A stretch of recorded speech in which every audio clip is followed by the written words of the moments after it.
Hello, everyone. Welcome to this week's Tonique Politics Refresh. I'm one of your hosts, Matthew Lawrence, and joining me today is one of our other co-hosts, Robert. How are you? I'm good. How are you, Matt? We are sad to report that Ruth has moved on from the Politics Refresh podcast.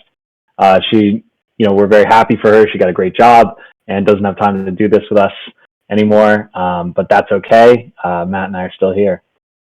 Yeah, well, one of the biggest losses of Ruth is I obviously love reading all of her pieces there at Tonique, and I'm sure once she gets a little bit more settled in, she'll throw something out there. So just be on the lookout, Tonique's Politics for Ruth. Whatever next piece may be, I'm looking forward to it. Robert, do you want to start us off here with our first topic of the day?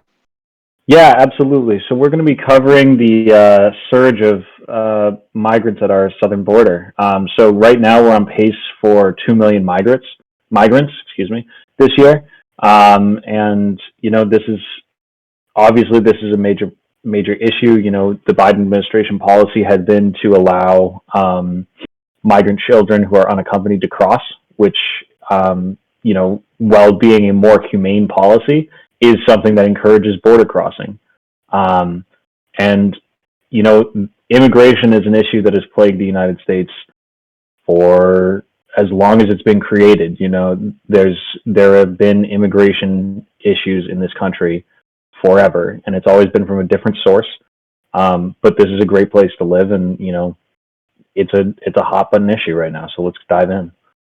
Yeah, and if you remember in 2016, and immigration is always a hot button issue, like you said. 2016, immigration and the wars overseas were really what got Donald Trump elected. Like, it cannot. Well, and nobody liked Hillary. Like that was very true. That was a problem. Before that. Okay. So like even during the Republican primary, yeah.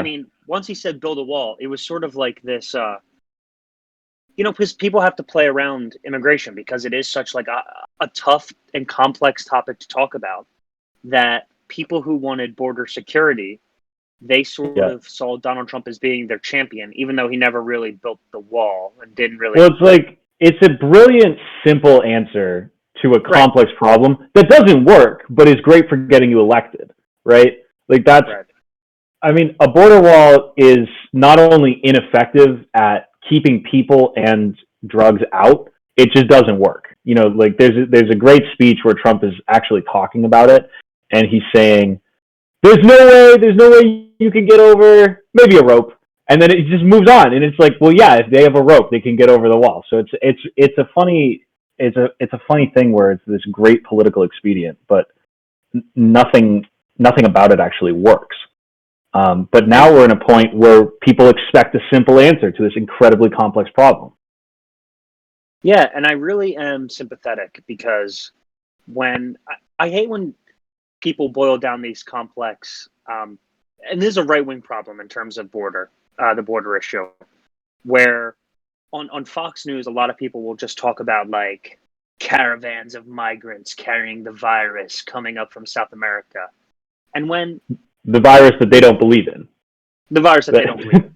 And when you really think about what it takes for someone to walk hundreds of miles, risk their life and their family, to have a chance. Like they're not even positive that they're actually going to get in. Like I'm pretty sure most asylee requests get denied, right? And they actually do get sent back over the border. So this isn't a guaranteed thing. And so just the lack of compassion, really, for the people who really do want to come here and do want a chance at a better life. I am sympathetic to that as, the grandson of an immigrant from England. It's obviously much easier to get over here from Britain. But on the other side of my family, I'm not sure what your background is, Robert, but I'm also a little bit Irish. We just celebrated our national holiday of getting drunk and blacking out in dark lit pubs. Yeah, but you think about the potato famine and what drove a lot of Irish immigrants to come to America. And they had pretty much the same exact arguments thrown against them. Well, they're lazy Irish people. They're not going to work. They're not really good for anything. They used to have signs, right? No Irish allowed in this place of establishment. And that was obviously more blatant. type Yeah, of I mean, look, xenophobia. like my, just to answer the personal question, my background is primarily Italian, and my great grandfather came over. He went through Ellis Island, and faced discrimination up and down. My dad, and like continuing on to my dad, like they still there was still anti-Italian sentiment. It's very different, however, I think for both of our families because they're white. You know what I mean? Like there's not the racial bias against them. It's not as severe. But this is kind of what I meant by it's been going on forever. There's just always a new source of immigrants to the U.S. and eventually, right, they get incorporated into our society and they end up being really productive members of our society and they make us stronger. We're a nation of immigrants. But Yeah, it's like my great grandfather fought in World War One to get citizenship in the U.S. Like that was the deal, crazy. which is nuts. Um, and Can I yeah, ask where? go Can I ahead. ask? Do you know? Do you know where he fought? My grandfather fought in World War One for the British. He was at the Somme, and he was Oh, an electrical engineer. He was one of those guys that interesting. used to dig wires as the lines Oh changed, God. and he used to have to get down in the trenches. They'd blow up a wire over there, and they'd be like, "All right, go and fix it." Oh my God. Yeah, pretty crazy stories. I'm not sure. I'm not sure where he fought. I know he was an infantryman. I don't know actually what location he was fighting in. But like this is the type of stuff that immigrants do for the country. I mean, they come over and they want to believe in the American dream, and that's beautiful in its own way, right? Like they're like you said, they're crossing hundreds and hundreds of miles with their families, putting themselves at all sorts of risk because South and Central America are dangerous places. Like they, Yeah, there are large swaths of territory that are just cartel controlled at this point, which actually leads me into something else I wanted to talk about with this issue, which is that part of the reason that we have so many immigrants, right, is because of the war on drugs and like how militarized those areas have become against the wishes of those governments, right? yeah. You're talking about in Mexico, for example, Yeah. entire states.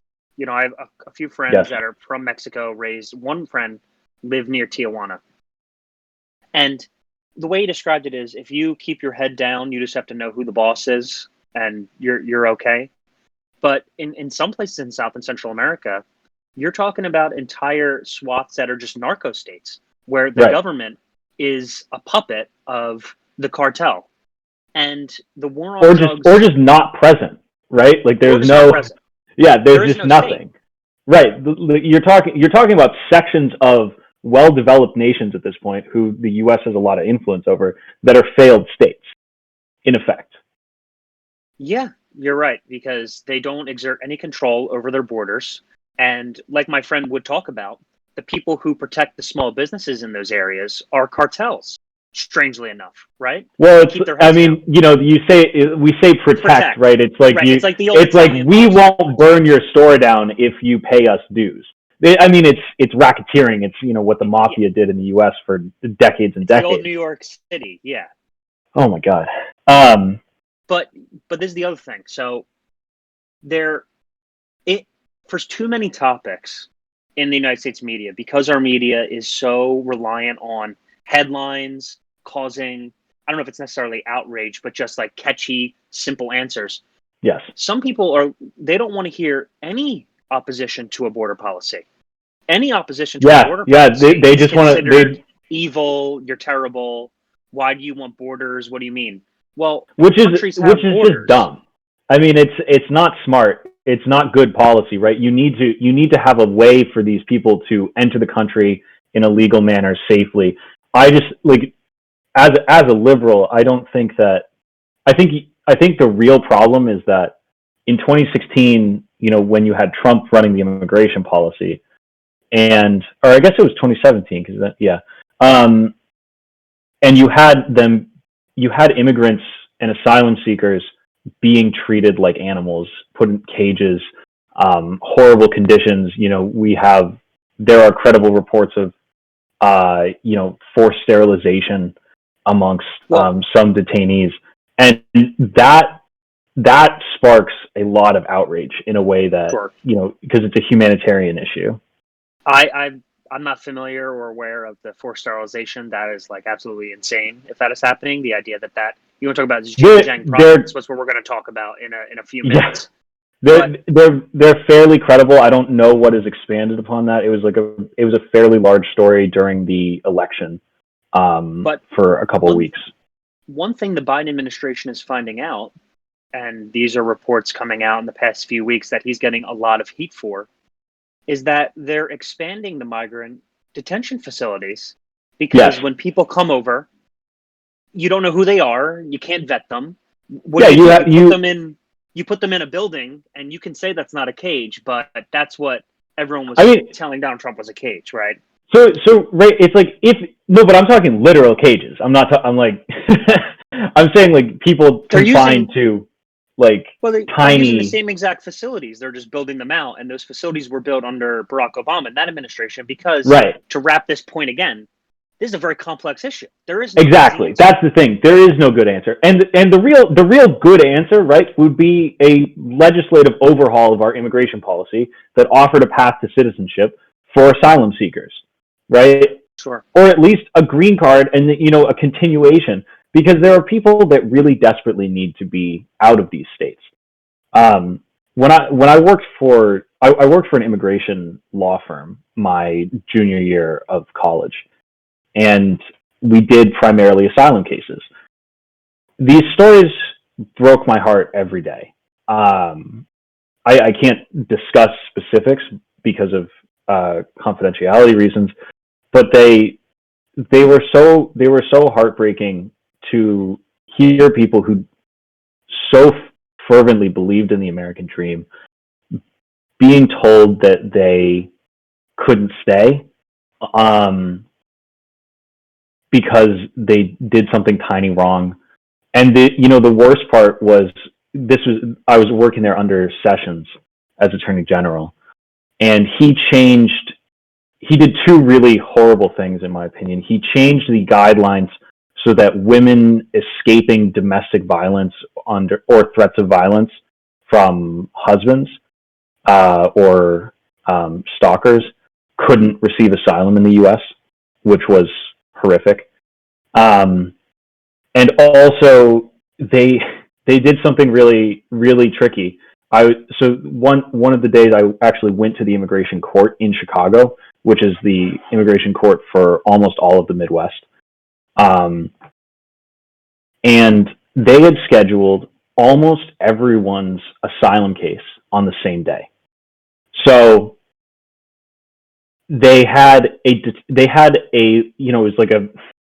it's just in a skyscraper in Chicago, but there was a floor completely full, no breathing room. It was hot and sweaty, and they did it so that people would be forced to drive long distances multiple times because they knew the courts couldn't actually take all of the immigration cases on that day.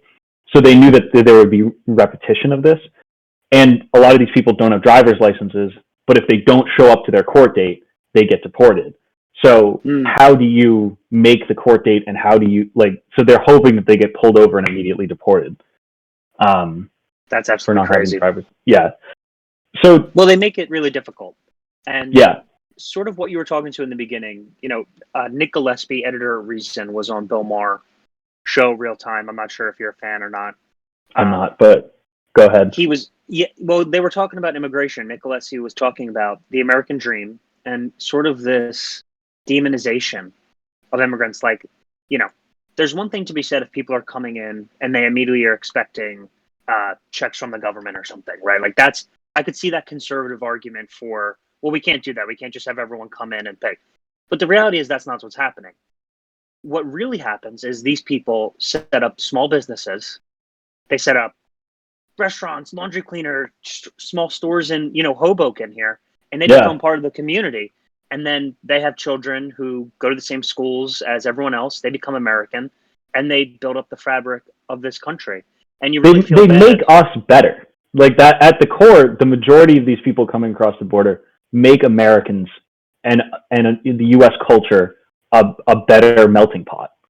Yeah, and sort of maybe to end this segment and move on to what we want to talk about next is you really feel bad in this year of 2020 because the people who are hardest hit in the pandemic were small businesses.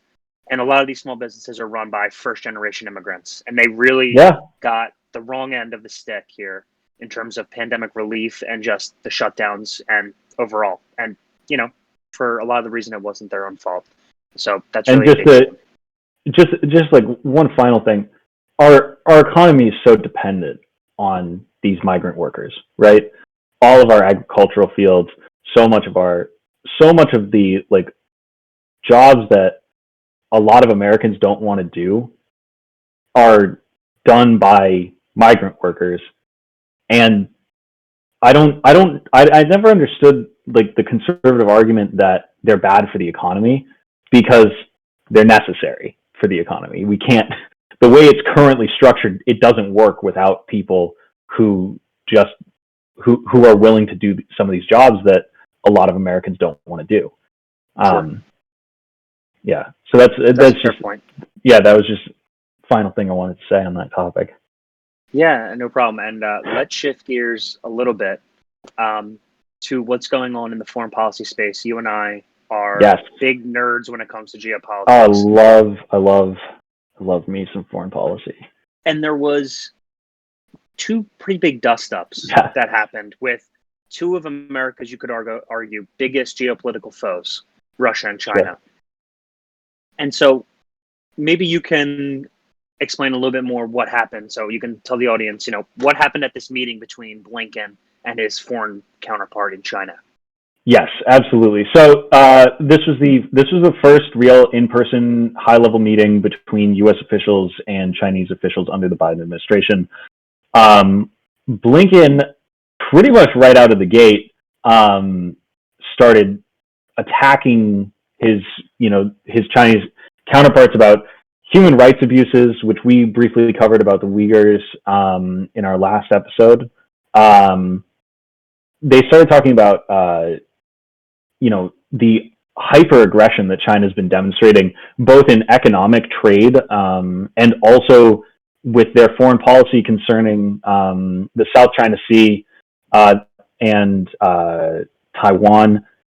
And then they started, and he also touched on Hong Kong and their repression of democracy and pro-democracy movement there. And to their credit, the Chinese representatives fired right back at us about how we are a nation that is, preaching democracy while doing all sorts of things that are wrong. And we're built on. Was it them that attacked us for being built on a genocide of Native Americans? That was Russia. That was Russia. Oh, okay. Sorry. It's Well, but this we'll is cover that communist later. Propaganda. This is communist propaganda 101, sure. Right? Like if you're into history and you look back at the Cold War, one of the biggest criticisms of Soviet propaganda, and for this talking about Soviet Russia, would be, America talks about how communism is bad, which it is, obviously. But they would push out their propaganda about the United States treatment of African Americans, of minorities, that sort of thing.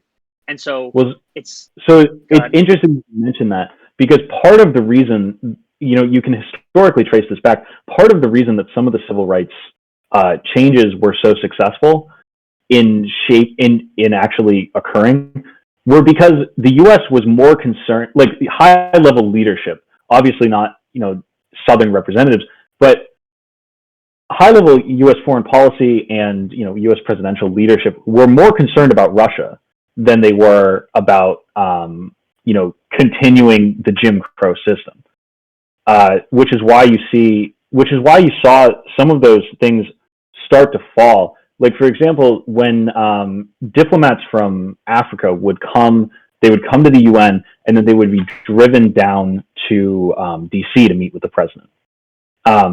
Maryland, which is between those two states, had heavy segregation, and that was a thorough embarrassment to the U.S.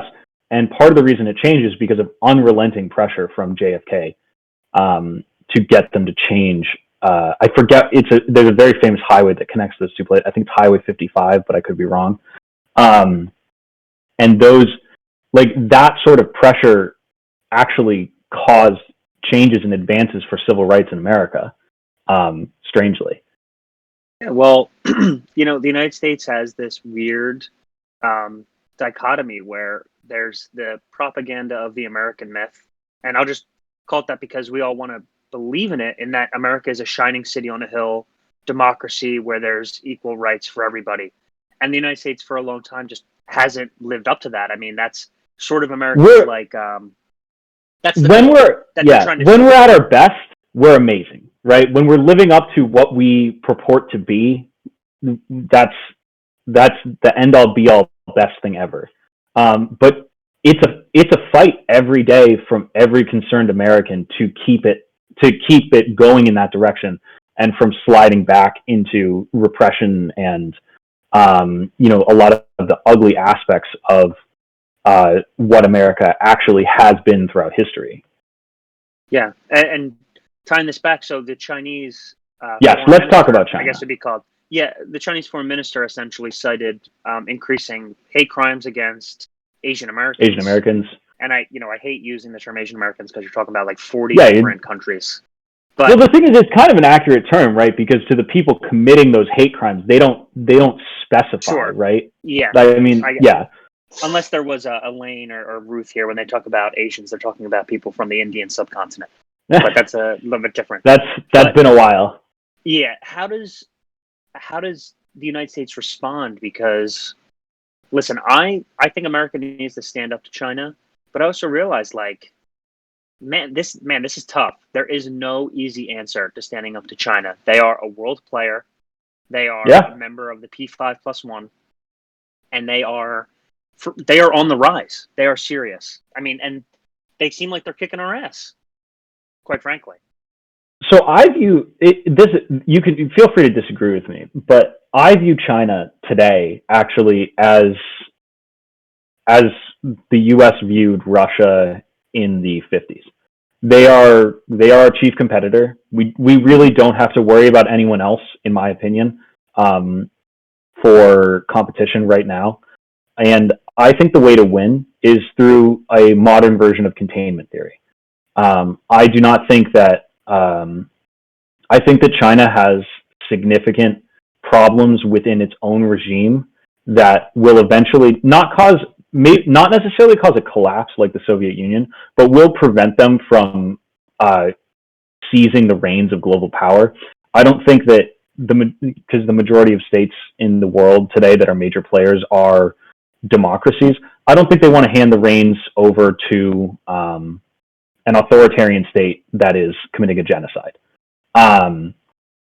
I think that part of the way to do that is to realize that Europe is no longer the keystone ally that we once had, that we're going to have to vie with China at every turn for their affection. But what's great about China's positioning in the world is that it actually gives us a whole new set of allies to exploit at their expense, which is Australia, Japan, South Korea, and India. 4 nations which all have an incredible interest in keeping China contained to a regional powerhouse and being able to compete with them, all of which, in my opinion, there's an interesting argument to be made for an economic agreement with those 4 countries that would prevent China from being able to effectively take control of the entire region by combining our 5 economic outputs into a containment theory against China in the region. Right. Well, let me know what you think about this, because I think a key difference between the USSR and the current flavor of communism in China is that China isn't traditionally a hard power expansionist nation. Right. Their expansion is economics. Yes. And that's a little bit harder to combat because, Russia, they were trying to export these revolutions all over the place, right? Cambodia, Vietnam, Yeah, in Eastern Europe, right? Like, and so there was an actual place you had to meet them to contain them. In China, they're just showing up to these African dictators and saying, "We'll give you money with no strings attached." Usually, the United States. Well, there are strings attached. Well, the string attached is don't vote against us in the UN. Don't bring sanction against us in these. Well, the strings attached are a little bit more than that. The strings attached are Chinese workers are going to come in and do all the work. We're going to employ more Chinese people. You are going to buy from China. You are not going to buy from the U.S. There are significant strings attached that I think they're happy to do. But what is that string attached in the end? Like that, I mean, if you were... it's a great deal for the dictators up front, and then, on the back end, when they realize that they're not actually seeing any of the benefits of the infrastructure project that they put forward, it's a problem. But this is kind of what I'm talking about. We don't need a new NATO, right? We don't, like, in that way. We need an economic version of NATO, someone who's willing to step in and be an alternative lender to these countries, someone who can help when China is forcing you to vote on things you don't want to do, right? Like you need a competing power in the area for economics. Well, maybe, and that's what I foresee. I shouldn't speak too soon, because one power that I think would actually use hard power against China is India. Like, yes, absolutely. China and India they hate each other. Didn't they almost go to war? Like 100? Weren't there almost 100 casualties in a fight in territory recently within the last year? In a border war. Yeah. I mean, it cannot be overstated how when you go online and you see people like, Indian citizens, when they talk about China, it is with like a fervor. Like they are insanely enraged by China. And that scares me, because what we do not need is the world's biggest... We do not need a nuclear war between India and China. And China, because we'll Fun get fact, dragged India... into it. Oh, absolutely. Fun fact, India is one of the 4 nations in the world with hypersonic nuclear missiles today. Yeah, I mean, well, Pakistan definitely knows that. Pakistan doesn't have them yet, which is a problem too. Which is a problem. For them. But, problem for them. It's good for the rest of us. And also, in terms of territory expansion, I should rephrase that, because China is interested in expanding into the South China Sea and into Hong Kong. And Taiwan. They're very interested into expanding into Hong Kong. And that's why what was interesting, a day before this meeting with Blinken and the foreign minister, the U.S. slapped 24 sanctions on Chinese officials and Hong Kong officials using the Hong Kong Autonomy Act. It was passed by Donald Trump. And they did so because when you dig into this, it's sort of, it's really creepy how they're doing this. Because what they're doing is there are loyalists in Hong Kong who are using, their Hong Kong government, the autonomous government of Hong Kong. They're loyalists. They're expanding the committees and the legislature, to include more Beijing loyalists. Right. And then they're also including a candidate qualification review committee. That's what it's called. I mean, how Orwellian you can just take out any candidate who isn't completely loyal to China. Because one of the things they do, and they did this with Alexei Navalny in Russia, is they make things a crime. They say you can't run for office if you're a criminal. Okay, like that's pretty basic, guys. Right. All right, no running for office if you're a criminal. Then they make you a criminal for some random like sedition against China act. And then when people who are pro Hong Kong try to run for legislature, they go, whoa, he's a criminal. You're a criminal. You can't do that. Yeah. That's what they did with Alexei Navalny, right? I mean, so this is a sad opinion and one that I'm not, happy about having. I don't think there's any way in which to free Hong Kong from the grasp of China. I don't think so either. We agree. There was, especially since it was signed over as a protectorate already. When was that going to expire? 2050, something like that. And then China has control over it. There was no real way in which they were ever going to remain free. In my opinion, I think that regime is too dominant, especially if you have a legal binding contract where you're signed over, unless before that happened, they were freed.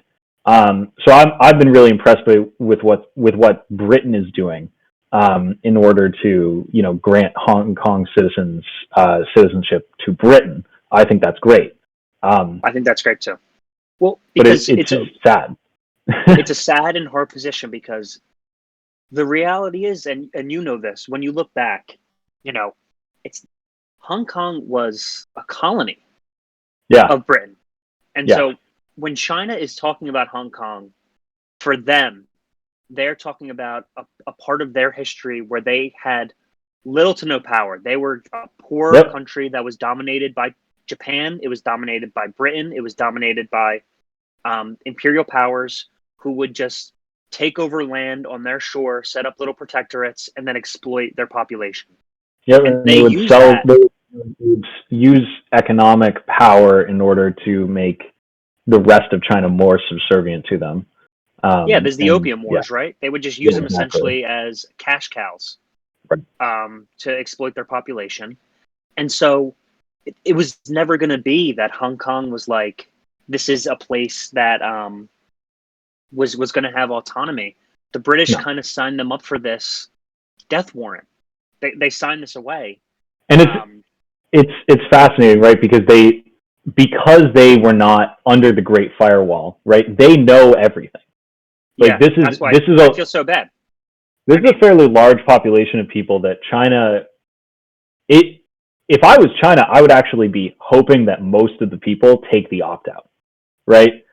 Because you don't want a large influx of a population into mainland China, or just like under the Chinese authority, where they know everything else. Like that's part of the beauty of their 1984 style government, is that they, I say beauty sarcastically because they're horrible and repressive, but dictating what is true and what is not true is so key to their control over their population. Moving on to Taiwan, I think that is a place that actually can be defended if the U.S. wants to commit to it.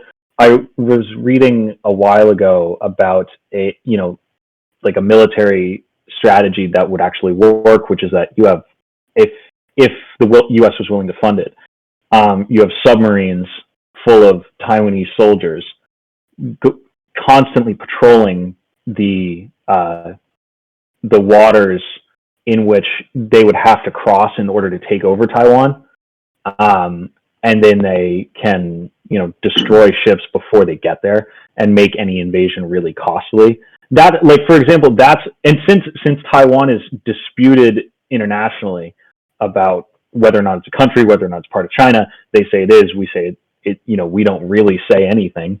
But that's the type of thing that would take a lot of doing to actually bring under their control. Do we have? It's well within their reach, but what? Do they have the stomach for it? I mean, yeah, exactly. Do they want to go to war? Yeah, I mean, I'm an anti-war person. There's something to be said when you have to defend yourself against tyranny and tyrannical governments like China that are trying to really take you over, because they're serious. They set. The WHO doesn't even acknowledge that Taiwan is a place. Right? There was an infamous interview where a Taiwanese news anchor, for people who aren't familiar, remember, she said, what do you think about Taiwan outrolling the vaccine and how we've done with our sanctions? And he goes, oh, we've already talked about China. And then he pretended that his camera went off, and he rejoined. He was like, oh, I think we should just move on. We talked about China. So, well, and you know what? What else are they going to do, right? China's their biggest funder, and the U.S. pulled out under Donald Trump. That brings me to my biggest grievance with the U.S. today. We set up, in the 1940s and 50s, we set up international organizations that disproportionately favor us. And they make the rules of international trade and interactions very clear, and also very favorable to a democratic nation like the U.S. We need to keep those in place. We need to strengthen them. We can't be pulling out funding of the WHO. We can't be leaving NATO. We can't be doing any of these ridiculous things that Trump was doing under the name of protectionism, because it's the opposite of a U.S. interest. Yeah, well, let's move on to something that is more in line with NATO, and that was Putin Russia challenging Biden to a debate. Which, okay, well, so like everyone's talking about that. Putin also threatened Biden's life. But like that was something that happened. He wished, in a semi-threatening manner, he wished him to have good health when, he was talking about when he was asked about whether or not Biden thinks he's a killer. Like, what do you think about that? And this is in the wake of Alexei Navalny being poisoned, almost certainly at this point by Putin, right? Like, sure. I kind of see what you're saying. I don't know if Putin necessarily would. I mean, let's. It's not a direct threat, left, but like there's, it's pretty credible. Due to the last 4 years, the liberal side of American politics are very angry with Russia. Like, it is. I'm reminded of what Barack Obama said to Mitt Romney at the debate in 2012. 1980s called. They want their foreign policy back. That was sort of. That was how the world looked at Russia, because they really aren't a superpower anymore. They have, a pretty big economy, but they're reliant on energy exports. Well, not only energy export, but fossil fuel exports, which are, going out of style quick. They're going to be irrelevant in this as an economy in this century. This is a statistic I had to look up today because I was kind of curious. Energy exports, natural gas, made up 36% of their federal budget revenue. Oh my God! You can't survive. About the Nord Stream pipeline, right? We're talking about the Nord Stream pipeline, and Biden said that, well, we don't know if Russia or Germany should do this because it makes them too reliant on Russia. And that's an opinion I had and brought up with Ruth, and Ruth was talking about how they really needed it in Germany. Yeah. It was a big deal. And then I got to thinking, no. If they put in this pipeline, Germany has a way to cut off Russian federal budgets. Yeah, they exactly. And so it's a dual street. Well, I mean, it's interesting, right? Because the reason the U.S. still has a vested interest in the Middle East outside of preventing terrorism. This is going to be a roundabout way to get back to Russia. Don't worry, I'm getting there, Matt. Don't worry. The reason we still have a vested interest is that the oil exports that come out of the Middle East from countries like Saudi Arabia and the other Gulf nations, those primarily go to Europe. And keeping that trade supply going is really important for the U.S. Because we want our allies to be strong. And we want their economies to be flourishing, and we want their militaries to be well supplied with oil. If Russia becomes this, main supplier in a way that we probably would prefer not. Well, we definitely would. We don't want. It does give Germany and France and the rest of Europe a fair amount of power over Russia. Especially if, because every dollar is going to start counting, well, not dollar. Every euro is going to start counting even more for Russia as the clock is kind of running out on their entire economic system. Yeah, and there is something to be said that economies, and this is one of the dichotomies of China, economies that have strong trade relations rarely go to war with one another. Yes. Because, let's be honest, at the end of the day, everyone wants to make some money. Rise all it's boats. The money. People just want the votes. Sometimes. The votes and the money. Yeah, and to be honest, I really am not concerned with Russia. Like I really don't see Russia as they're not expansionist. They don't have the power. I mean, they have this war in Ukraine, which Donald Trump sent over weapons. And so it's this weird thing that happened where Donald Trump would say nice things about Russia or wouldn't say anything bad about Russia. But on the back end, he was putting on sanctions and sending weapons over to Ukraine nationalists. Something you have written here is that, Russia is threatening action if Bosnia joins NATO. I have no interest, I'm sorry, in letting Bosnia join NATO. I really don't. I want to keep expanding NATO. We said we weren't going to expand it. We expanded it even further, closer to their border. What do you want them to do? Really? Because, I mean, this is what's happening, right? Like, I understand Bosnia was a former Soviet state, but, you know, the Soviet Union is no more. Russia retreated back to its borders. They're not going to Bosnia. Yeah. So, in my opinion, there's two ways to look at this. First is America as an idealist, where we want to protect the democratic freedom of the nations of the world. And I think that Bosnia joining NATO would be a big step in accomplishing that. I also think that with the laundry list of priorities that the U.S. has right now, it's not necessarily the sword we want to die on, right? It's really I'm conflicted about it because let's be honest, Robert, because I know you have these ideals, but if Bosnia joins NATO and Russia takes action, are you willing to mobilize the United States military for Bosnia? Now listen, there's a lot of the question, like that question, that's not a question that you actually have to. I don't have to think about that for a second, because if they're in NATO, then you have to do it. You have to show force immediately. Otherwise, NATO has no meaning, right? That's not a question that, the question is whether or not you want to take the strategic risk of going to war with Russia over Bosnia, right? Because it's interesting, because after a certain point, the U.S., as powerful as it is, probably can't protect the democracy of every nation, right? There are too many other... Bosnia? Exactly. How? If them joining NATO would be a way in which they, in a way in which we could protect them. But what I would suspect is that if they started to join NATO before it became actually official, Russia would invade or take action in some way to prevent them from actually joining. Because stage two. Right, exactly. That's probably what would happen. So there is take action, right? There's something. There's some way in which they would prevent them from joining NATO. Because one thing that I've heard is that a lot of people, not a lot of people out there, Ether, you know what I mean? The people. With this whole Crimea situation, where people really think the United States needs to step up and defend Crimea. Now, Crimea was a former Russian state. It was formerly Russian, and it was signed over by a Soviet. Okay, there's a crazy story.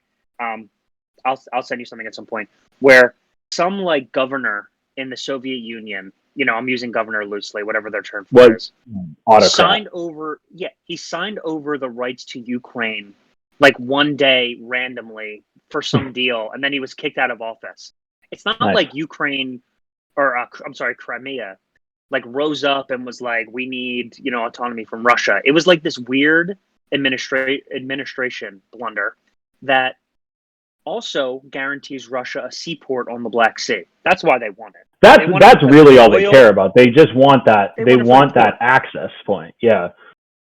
And so, is the United States willing to stop Russia from getting that port? Again, I don't know that. I don't know how we would do that, and I don't know if we necessarily should.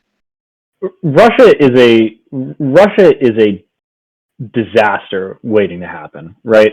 Once their economy bottoms out, because once the world moves on from fossil fuels, that is a country with more nuclear weapons than the U.S. that will be going through complete political turmoil.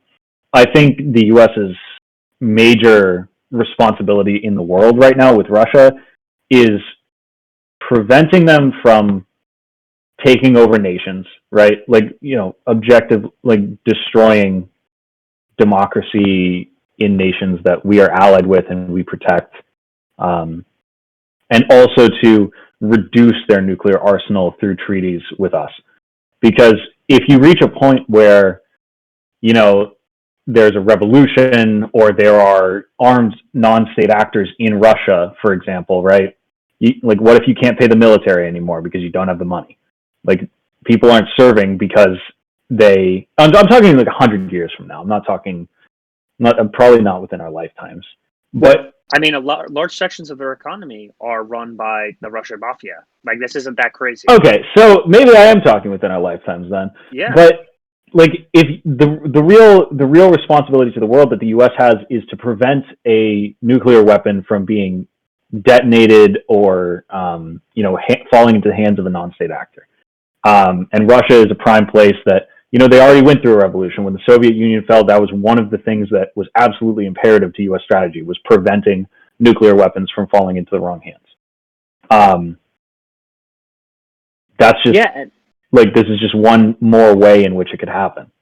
Yeah, and they're really trying to be flexible and pivot away from their natural gas, and they're trying to do things in IT, in telecommunications. Like, this is what they're trying to pivot towards. And we saw recently with the SolarWinds hack, they're really putting a lot of energy behind stealing and affecting American infrastructure in that way. That's the weird thing about that, though, is right, when you have a hack like that, you're basically admitting to the world that you actually cannot invent things the way that we can, right? You're saying we are decades behind you. We have no ability to actually do this ourselves. So it's a last ditch desperation play that the U.S. needs better defense against, first of all. But yeah, it's revealing about what they have going for them. Yeah, I'm not sure how much you looked into the SolarWinds hack. For people who are a little bit unfamiliar, there was a report released by some Swiss researchers recently. They codenamed this group Silverfish, which is an interesting name. The very evil Dr. No. Yeah, it sounds like villain guy. evil.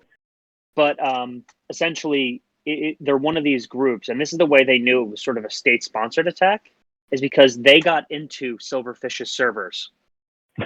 And they found that they were not only located in Ukraine and Russia, but they were also only working from 8 a.m. to 8 p.m. Monday through Friday.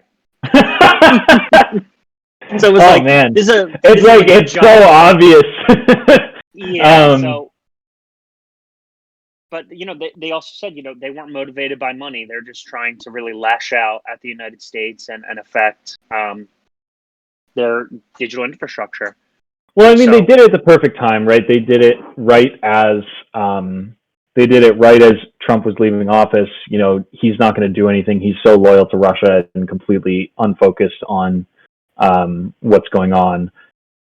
I don't know if I'm going to push back right there. I don't know if he's loyal to Russia. I really just think he doesn't have any clue, and he's just so ignorant that if someone says something nice about him, he can't help himself but not say something mean back. I mean, I think there are significant ties between his business ventures and a lot of Russian actors, and we may never know the full truth, but it would be my suspicion that he has some formal or informal ties to Russian power. Maybe. I'm not saying he's like a sleeper agent, but yeah, you know what I mean. I think that there was a personal interest in him being softer on Russia, and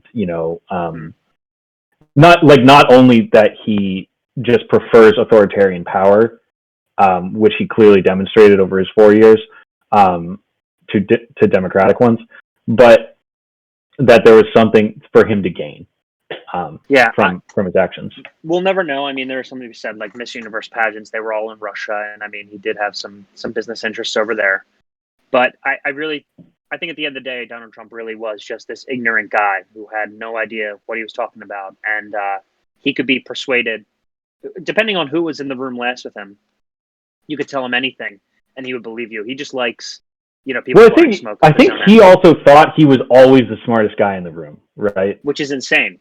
Which is insane because he clearly wasn't. But I think we're in a very dangerous time in U.S. politics. But I'm hoping that the defeat of Donald Trump in this election was the first step in getting back to good U.S. politics and good U.S. policy. And we'll see. It's the next 10, 20 years that'll really make the difference. For sure. And I think, we'll pick up this conversation next week. I know we have a few things on the docket. We'll dive a little bit more into the culture war. Looking forward to it.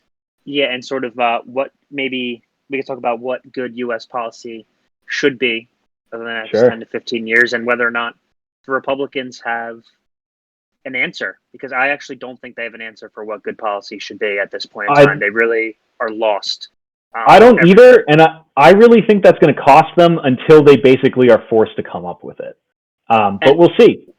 Where it's leading them and sort of the trends in the Republican Party, and we'll talk about this next time. We'll talk about this next time.